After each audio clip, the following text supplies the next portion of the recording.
الله وحده والصلاة والسلام على لا نبي بعده ولا رسول بعده وعلى آله وأصحابه الكرام أما بعد مل کے پڑھیں الصلاة والسلام عليك يا رسول الله الصلاة والسلام عليك يا رسول الله الصلاة والسلام عليك يا نبي الله الصلاة والسلام عليك يا نبي الله وعلى آلك وأصحابك يا نور الله وعلى آلك وأصحابك يا نور الله. میٹھے اسلامی بھائیوں، آقا صلی اللہ علیہ وسلم پر درود پاک پڑھنے کی بے شمار فضیلتیں ہیں۔ ایک حدیث میں کچھ یوں ارشاد ہوتا ہے کہ جو شخص یہ چاہے کہ آقا اس کا درود سنے وہ محبت سے درود پڑھے، یعنی اگر فاصلے ہیں تو محبت کے ہیں ورنہ کوئی فاصلہ نہیں۔ اب قلت اور کثرت کی بھی قید نہیں، تعداد کا زیادہ ہونا اور کم ہونے کی بات نہیں، محبت کی بات ہے۔ آقا صلی اللہ علیہ وسلم پہ محبت سے درود پاک پڑھیں۔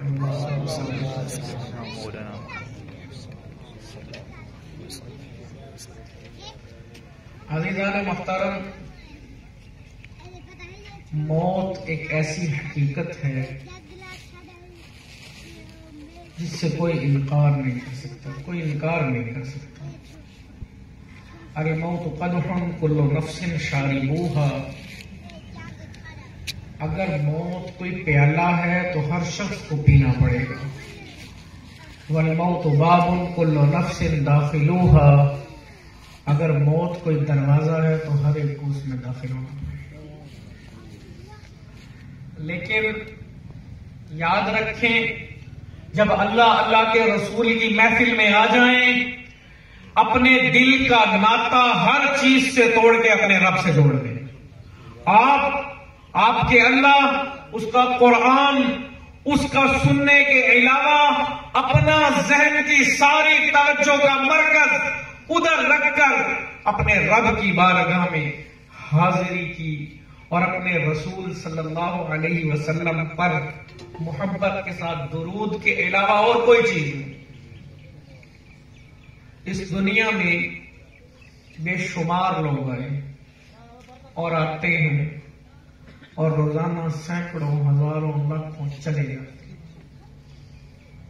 جو اس دنیا میں آیا ہے ایک دن اسے جانا پڑے گا۔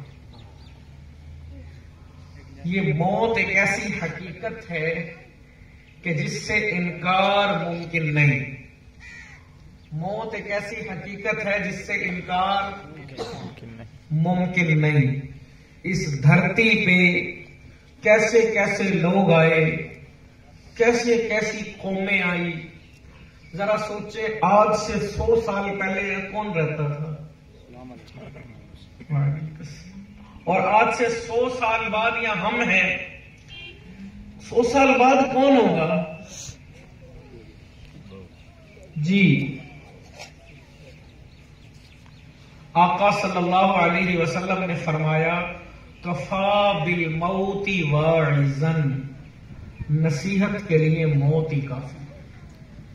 اگر کوئی نصیحت حاصل کرنا چاہے تو ایک موت ہی کافی ہے۔ قرآن پاک نے مختلف قوموں کے قصے سنائے ہیں، مختلف اقوام کے مختلف لوگوں کے قصے سنائے ہیں۔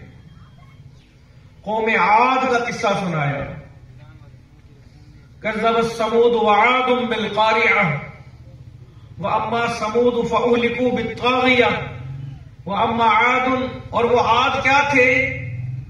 قوم عاد کتنے طاقتور تھے؟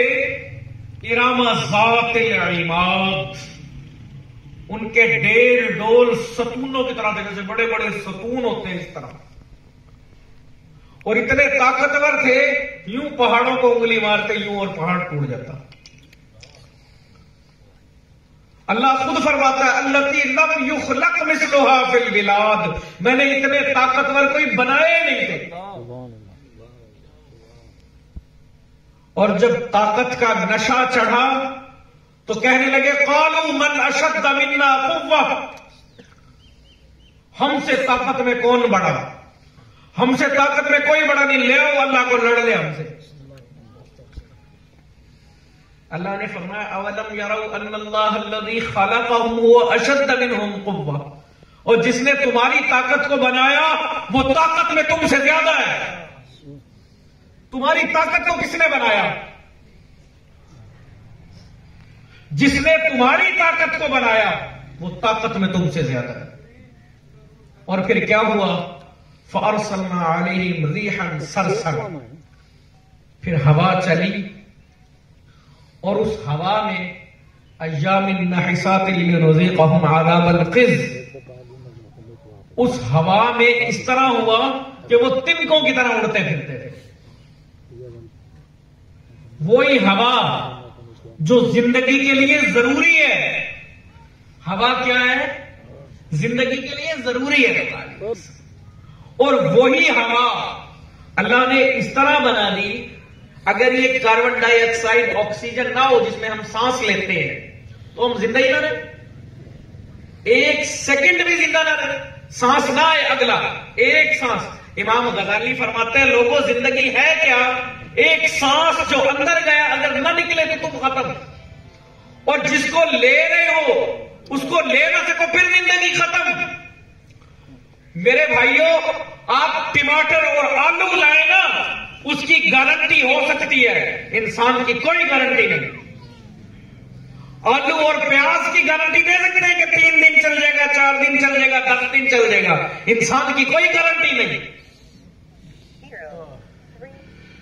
میری اپنی مسجد میں اس نے ظہر کے ٹائم اعلان کیا فلاں فوت ہو گیا، عصر کے وقت اس کا اعلان ہو رہا تھا۔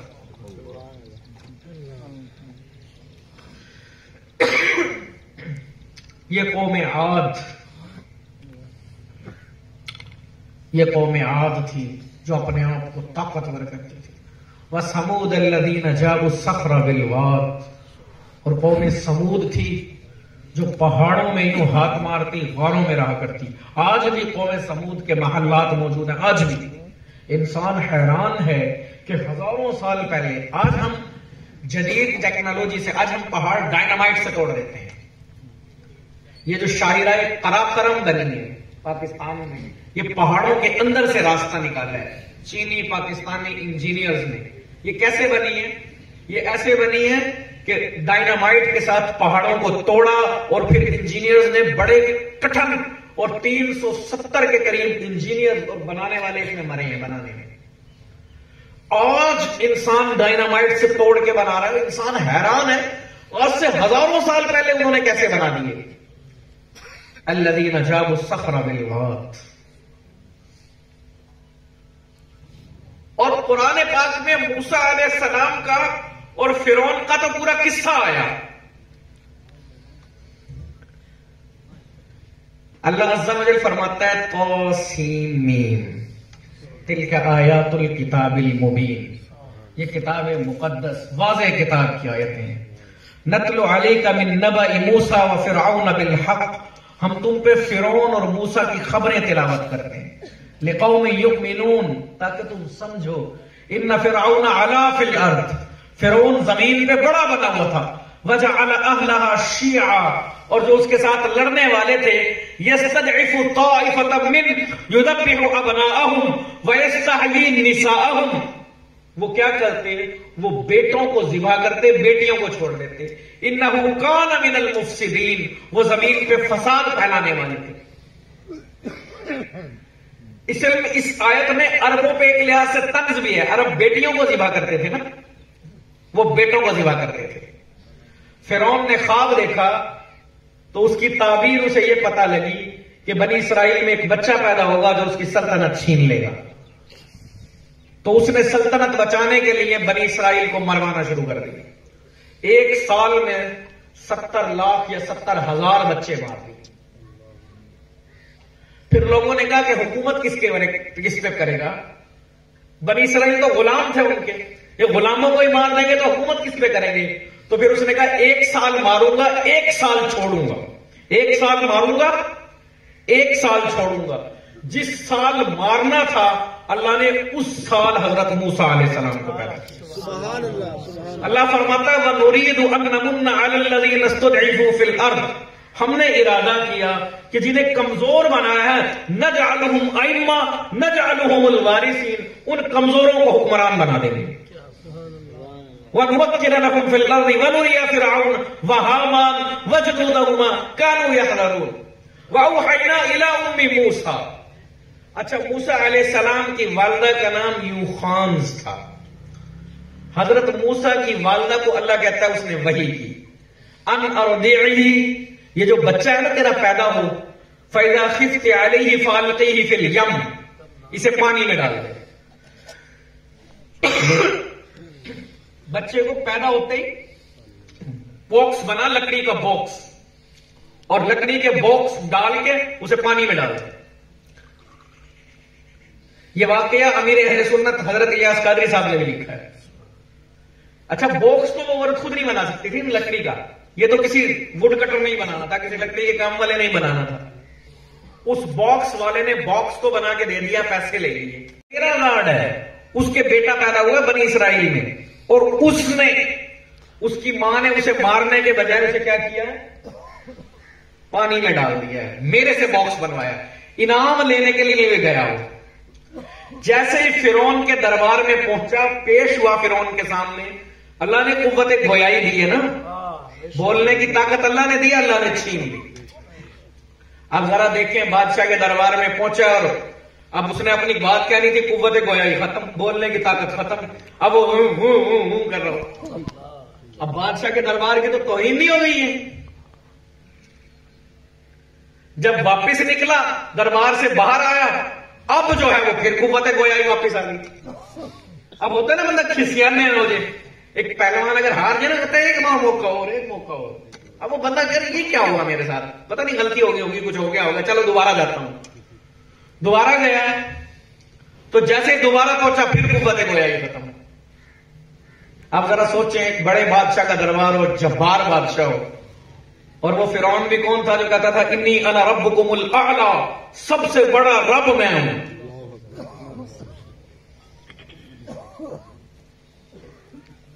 اب اسی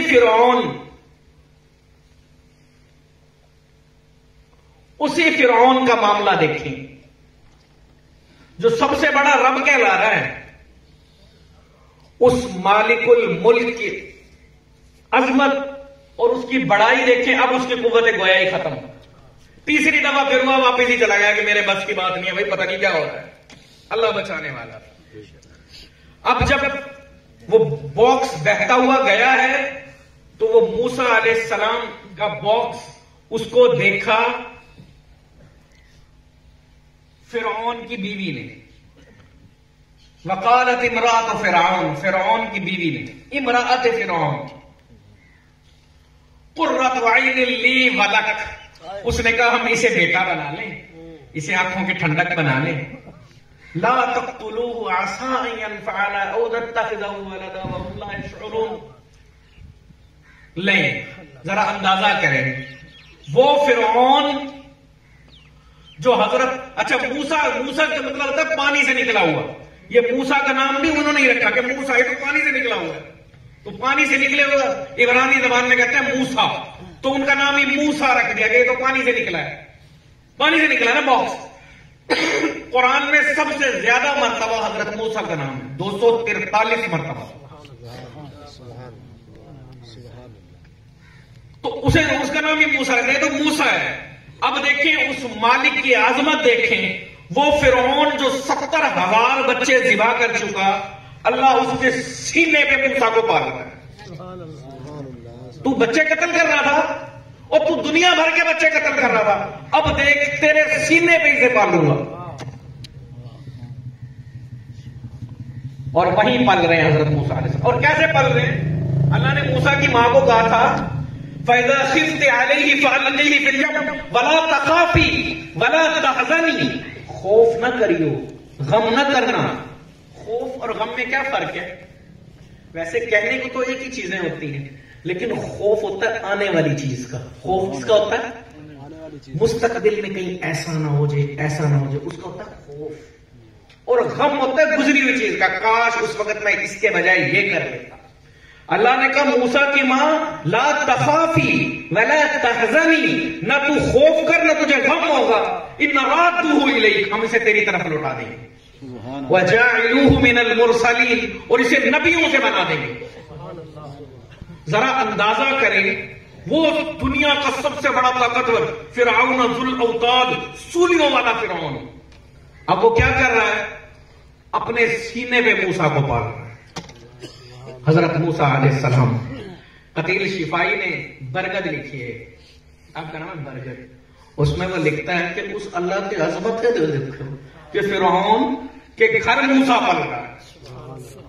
لے اب حضرت موسیٰ کی بہن ساتھ ساتھ گئی اور دیکھا کہ وہ اس باکس کو فرعون کی عورت نے، حضرت آسیہ نے اپنا لیا۔ حضرت آسیہ کا مرتبہ کتنا ہے؟ جب حضور نے فرمایا خدیجہ تجھے تیری سوکن کا سلام، سبحان اللہ، تو حضرت خدیجہ حیرت سے کہنے لگی میری کون سی سوکن ہے؟ حضور نے حضرت خدیجہ کی زندگی میں کوئی شادی نہیں کی تھی، تو حضور نے فرمایا اللہ نے آسمانوں پر آسیہ کو میری بیوی بنایا، وہ حضرت آسیہ ہے جسے فرعون نے قلعے ٹھکوا کے شہید کروا دیا تھا۔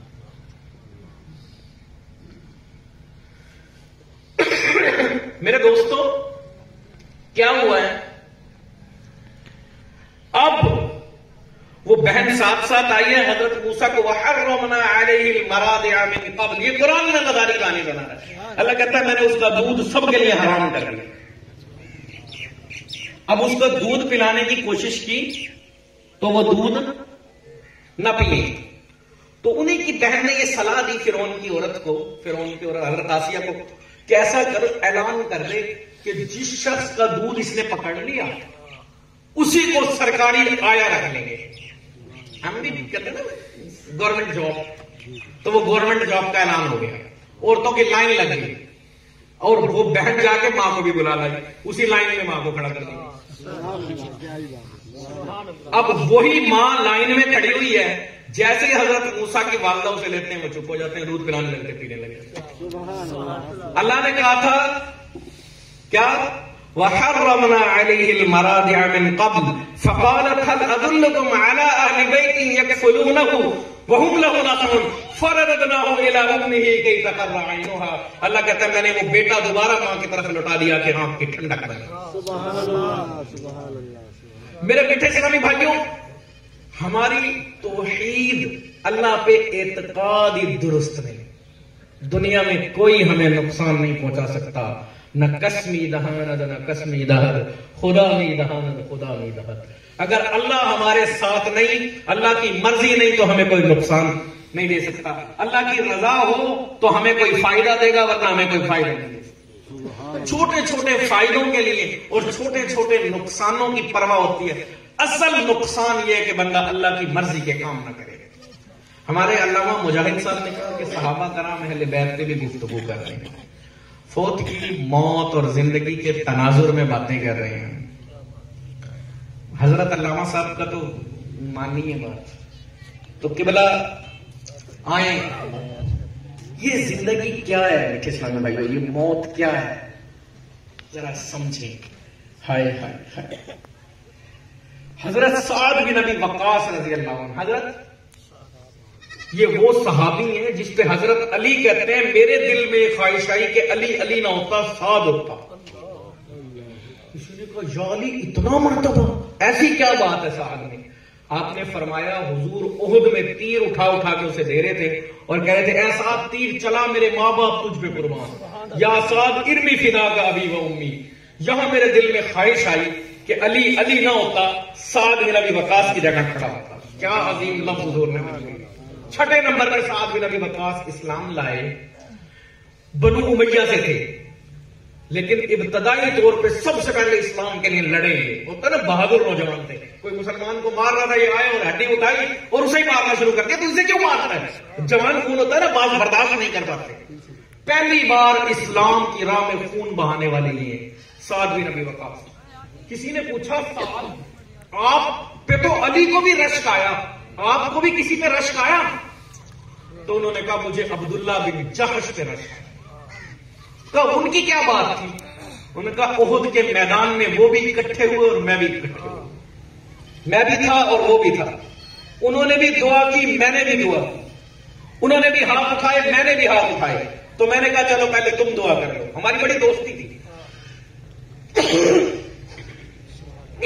کہتے ہیں انہوں نے دعا کی کہ یا اللہ کل جب جہاد کا میدان لگے، احد کا میدان لگے، تو یا اللہ ایسا وقت آئے کہ اللہ میں کافر سے لڑوں، لڑتے لڑتے میں اس پہ چھا جاؤں، وہ مجھ پہ چھا جائے، میں اس سے بہادری سے لڑوں، وہ مجھ سے بہادری سے لڑے اور وہ مجھے اللہ کی راہ میں شہید کرے، اور پھر یا اللہ میرے آنکھ ناک کان کاٹ لیے اور کاٹ کے کافر اسے ہار بنا کے اسے کھیلے، اور یا اللہ اس کو اس ہار کے میرے جسم کے ٹکڑوں کے تماشا بنائے، اور یا اللہ جب قیامت میں تیری بارگاہ میں پیش ہوں تو میں کہوں میں وہ عبداللہ ہوں جس کا اس تیری راہ میں کاٹا گیا تھا، یا اللہ تو مجھے معاف کر دے، تو مجھ سے راضی ہو جا، میں وہ عبداللہ ہوں۔ حضرت صاحب کہتے ہیں انہوں نے بھی آمین کہا، میں نے بھی آمین کہا۔ پھر حضرت صاحب کی دعا کی باری آئی، حضرت صاحب نے کہا میں بہادری سے لڑوں، وہ مجھ سے بہادری سے لڑے اور اسے میں قتل کر دوں، تو انہوں نے بھی آمین کہا۔ اگلے دن یہی ہوا، عبداللہ بن جحش کے جسم کے اعضاء کاٹ کے ان سے مسلح بنا کے کافروں نے انتقام کی آگ جو بدر میں ان کے سینوں میں لگی ہوئی تھی اس کو یوں ٹھنڈا کیا۔ حضرت سعد بن ابی وقاص نے دنیا کی سپر پاور جو تھی اس وقت ایران، اس کو بھی فتح کیا، مدین کو بھی فتح کیا، بستر مرگ پہ ہیں، اب کہہ رہے ہیں مجھے عبداللہ بن جحش پہ رشک آ رہا ہے، جانا تو میں نے بھی دنیا سے ہے، جانا تو اس نے بھی دنیا سے ہے، خوش قسمت زندگی وہ جو اللہ کی راہ میں لگے، خوش قسمت موت وہ جو اللہ کی مرضی سے ہے۔ دنیا میں کامیاب وہ شخص ہے، مرنا کس نے نہیں، سب نے مر جانا ہے، لیکن زندگیاں ان کی مقدس ہوتی ہیں جو رب کی مرضی سے گزرے، موت ان کی بابرکت ہوتی ہے جو اللہ کی مرضی سے ہو۔ تو میرے میٹھے اسلامی بھائیوں،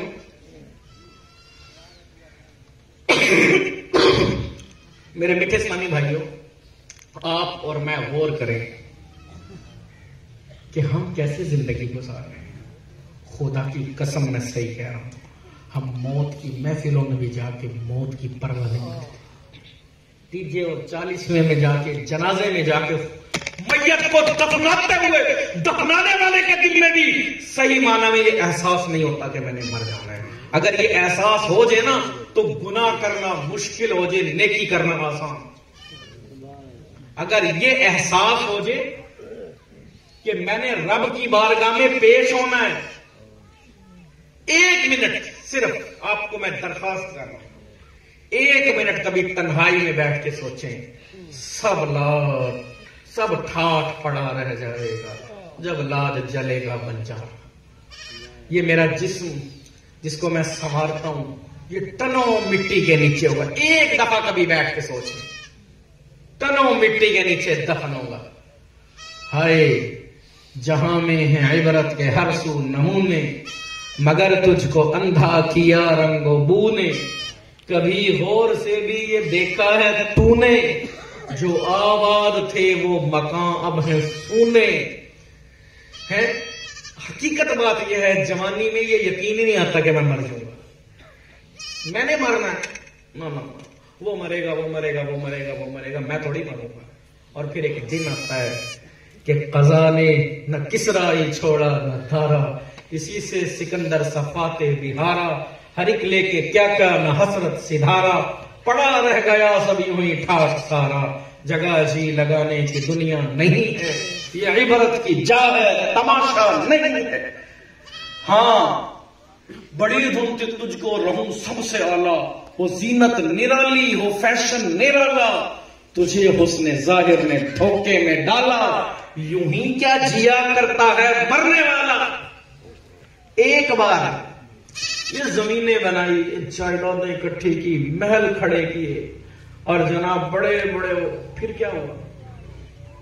پھر کیا قبر کوئی 400 گز کی ہوگی، 1000 گز کی ہوگی، اتنی نارمل بندے کی ہے اتنی ڈیری بھی ہوگی۔ اور پھر اس قبر پہ اتنی مٹی ڈال کے میرے سارے رشتہ دار چلے جائیں گے. ایک دن کبھی تنہائی میں بیٹھ کے سوچ لیں, سارا کچھ ڈال ڈول کے سب کچھ میرے سارے رشتہ دار چلے جائیں گے, میرے پلے کچھ بھی نہیں رہے گا. میرے پاس کیا رہے گا؟ کیا رہے گا؟ والباقیات الصالحات, باقی رہیں گی تو نیکیاں رہیں گی. حضرت سلیمان علیہ السلام کا تخت اڑتا جا رہا تھا. حضرت سلیمان کا تخت اڑتا جا رہا تھا. ایک شخص نے اڑتا دیکھ کے کہا کہ جزاک اللہ, سبحان اللہ. ایک شخص نے اڑتا دیکھ کے کیا کہا؟ سبحان اللہ, کیا تخت سلیمان, سبحان اللہ, کیسے بلندیوں سے اٹھ رہا ہے. حضرت سلیمان نے کہا اتار.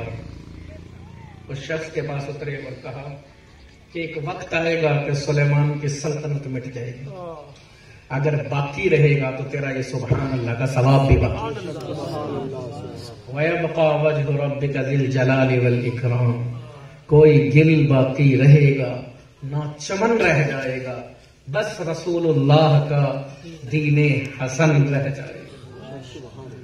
میرے میٹھے اسلامی بھائیوں, ایک بار تنہائی میں بیٹھ کے غور کریں, میں نے مر جانا ہے, میں نے ایک ایک عمل کا حساب دینا ہے, دونوں مٹی میرے اوپر ہوگی, اور پھر کوئی میرے ساتھ نہیں ہوگا, اور پھر ہوگا تو ایک میری نیکیاں ساتھ ہوں گی اور میری کوئی نہیں چلے گی. مر تو ایک دن جانا ہی ہے.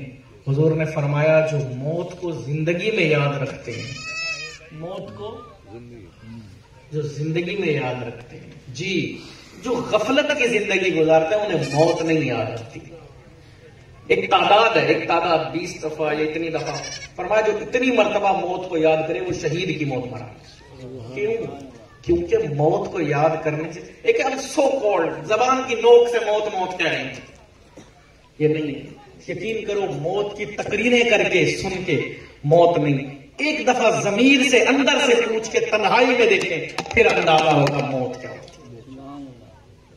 جی علامہ صاحب کہہ رہے تھے اہل بیت کا تذکرہ کریں. کس اہل بیت کا؟ جو آقا کا گھر ہے, جو آقا صلی اللہ علیہ وسلم کا خاندان ہے, جو ہمارے آنکھوں کی ٹھنڈک ہے, جو مسلمان کا ایمان ہے. تفسیر کبیر میں امام راضی نے لکھا ہے ممات حب آل محمد فہو شہیدہ, جو اہل بیت کی محبت میں مرا وہ شہید کی موت مرا. اہل بیت کی محبت. لیکن ذرا دیکھیں اہل بیت کو دیکھیں یار, کیا خاندان ہے, 72 لوگ. اگر دیکھا جائے تو اس سے بڑا ناکام دنیا میں کون ہے؟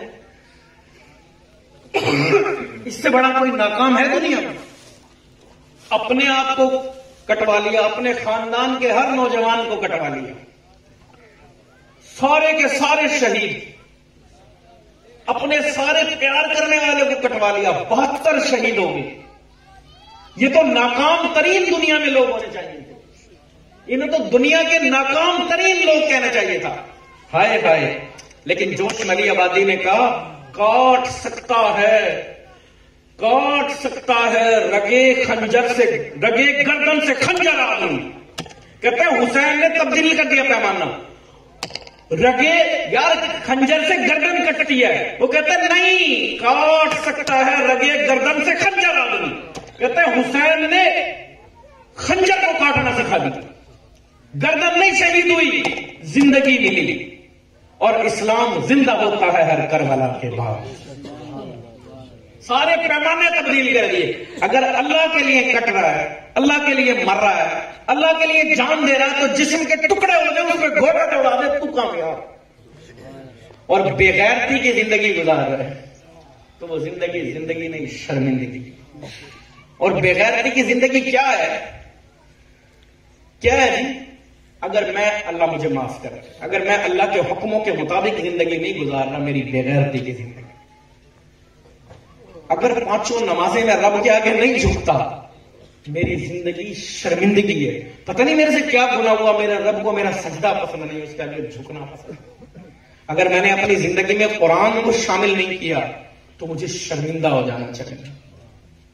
مجھے شرمندہ ہو جانا چاہیے کہ ہائے کہ قرآن حضور نے فرمایا بلکہ خود قرآن میں وقال الرسول یا ربی ان قوم اتخذوا هذا القرآن مہجورا، تم تو کہتے ہو حضور شفاعت کریں گے، حضور قرآن کہہ رہا ہے وہ اللہ کی بارگاہ میں کھڑے ہوئے کہیں گے اللہ انہیں پکڑ لے، انہوں نے تیرا قرآن چھوڑا ہوا تھا۔ میری زندگی میں قرآن ہی شامل نہیں، 24 گھنٹوں میں ہر وقت ہے، دوسرے کاموں کے لیے ہے، نہیں ہے تو رب کے قرآن کے لیے نہیں۔ یہ زندگی نہیں، یہ شرمندگی۔ تو میرے میٹھے اسلامی بھائیوں، آج ہم جناب اللہ یار مرحوم کے تیجے کے حوالے سے بیٹھے ہوئے ہیں، اللہ ان کی مغفرت فرمائے، اللہ ان کے پسماندگان کو صبر جمیل عطا فرمائے۔ حضور نے فرمایا مرنے کے بعد جس کی 2 افراد تعریف کرنے وہ جنت، ہم سارے ان کے لیے دعائے خیر، ہم سارے ان کے لیے اللہ تعالیٰ ان پر رحمتوں کے دروازے کھولے۔